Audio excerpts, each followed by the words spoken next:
Hello friends, আসসালামু আলাইকুম। ইসমি শ্রাবণ মিথিরা, আশা করি সবাই খুব ভালো আছেন। তো অলরেডি দেখতে পারতেছেন দেশের কি একটা অবস্থা। আয় হায় বাইকারদের, বিশেষ করে আমাদের যে কোন লেভেলে জ্বালা যন্ত্রণার উপর আসছি, তার মধ্যে শুনতেছি নাকি তেলই নেই পাম্পে। ওইখানে কালকে তাও অলরেডি 500 টাকার করে তেল দিছে, সেখানে আজকে দিচ্ছে মাত্র 200 টাকা করে তেল। তারপর ভাই যাই হোক, আমি হীরা যদি তেল ফুল না করে নিয়ে যাই তাহলে তো আমার ঘুম শান্তি হবে না। অলরেডি কালকে রাত্রে কিন্তু অনেক সিন্ডিকেট করে অনেক ঝামেলা করে কিছুটা তেল পাইছিলাম। তারপর আজকে আসলাম তেলটা পুরো লোড করতে, আর অলরেডি তেল এখন আমার বাইরে আইতেছে। আর আমার তো কি আর বলার, কিছু বলারই নেই। তাও দেখা যাক কি অবস্থা, দেখেন তো পাম্পের সিনকেটটা।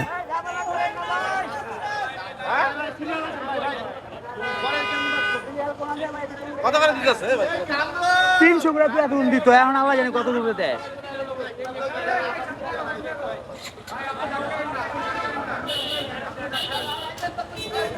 যুদ্ধ লাগছে এক জায়গায়, গ্যাঞ্জাম করে আরেক জায়গায়। যাক, ফাইনালি আমি আমার বাইকের তেলটা পুরো লোড করে ফেলছি, আলহামদুলিল্লাহ। অ্যাট লাস্ট আমি ঈদের জন্য একটু রিল্যাক্স হইলাম। তো বাই দ্য ওয়ে, যে তেল নাও না এখন অলরেডি তেল নিয়ে নাও, তা না হলে কিন্তু অলমোস্ট 210 টাকা তেল হয়ে গেলে তখন নিতে আসো। তো যেহেতু ফুল ট্যাঙ্কি লোড করে ফেলছি, এই জন্য আমি অকটেন বুস্টার এর আগে একটা ভরছিলাম, তো অলমোস্ট এখন আরেকটা অকটেন বুস্টার নিয়ে নিছি।